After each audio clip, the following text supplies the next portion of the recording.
Nasubukan mo na bang paghaluin ang pork and chicken para lutuing Bicol Express? Kung hindi pa, para sa iyo ang video nito. Dahil dito ay magluluto tayo ng pork and chicken Bicol Express. Simulan na natin ating pagluluto. Papainit lang tayo dito ng kawali.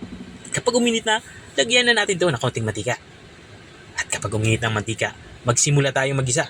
Unang inilalagay ko nga dito, itong ating sibuyas. Sibuyas yung inuuna ko dito dahil matagal ito masunog. Tapos kung mailagay yung sibuyas ay isunod naman natin itong ating bawang. Ang ginawa ko lang dito sa bawang ay dinikdik ko lang ito, saka hiniwa ng maliliit. At maglalagay na din ako dito ng luya. Sa luya naman ay hiniwa ko lang ito ng pahaba saka maninipis. Ang gagawin nga natin dito ay igigisa natin to hanggang sa lumabas yung aroma nitong ating tatlong panggisang sangkap.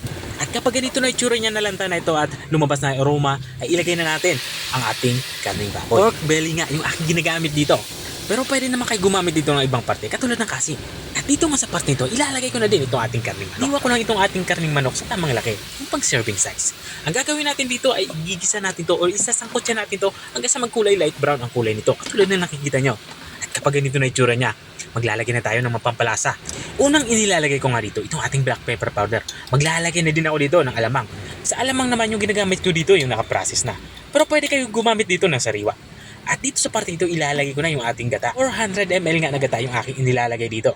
Inubos ko na to. Hindi na tayo maglalagay dito ng tubig. Yung gata na ating inilagay, yung magiging sabaw niya.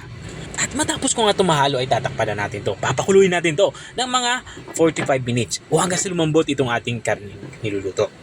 Makalipas nga ng 30 minutes ay binuksan ko muna ito. Dito sa parte nito ay magsisimula na akong magtimpla kung tama na sa aking panlasa ang lasa nito. Maglalagay nga ako dito ng pork cube para maging malasa ang ating nilulutong ulam. Matapos natin mailagay itong pork cube ay tinunaw ko lang ito sa kahinalo. At para naman maging balanse ang lasa ng ating sauce o sabaw, naglalagay ako dito ng asukal. 2 kutsarang asukal nga yung aking inilalagay dito. Tinunaw ko lang ito. At kung nanonood ka pa rin hanggang dito sa kalagitnaan ng aking video, ibig sabihin na interesado ka sa aking niluluto. Baka pwede mo na may comment kung taga saan ka para alam ko kung hanggang saan umabot ang aking video. Balikan natin itong ating nilulutong ulam. Dito nga sa parte nito ay halos patapos na din ako sa aking pagluluto. Malambot na yung ating karning baboy. Kaya naman ilalagay ko na yung ating panghuling sangkap. Ito nga yung ating siling green. 5 pirasong siling green nga yung aking hinalo dito.